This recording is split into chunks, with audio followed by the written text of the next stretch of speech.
Local intelligence unit च्या पथकाने लखनौच्या सागर शर्माच्या घराची तपासणी केली, ज्याने स्प्रे कॅनसह संसदेच्या व्हिजिटर गॅलरीत उडी मारली. सूत्रांनी दिलेल्या माहितीनुसार या काळात टीमला त्याच्या घरातून 2 डायरी सापडल्या आहेत.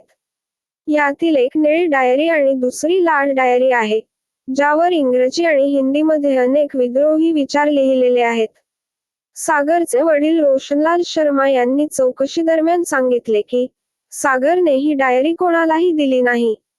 तो स्वतः लिहायचा. यातील एका डायरीत लिहिले आहे, घर सोडण्याची वेळ जवळ आली आहे. एका बाजूला भीती तर दुसरीकडे काहीही करण्याची आग धगधगत आहे.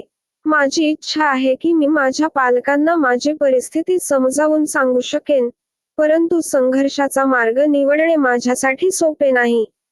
मी 5 वर्षे आशेने वाट पाहत होतो की असा दिवस येईल की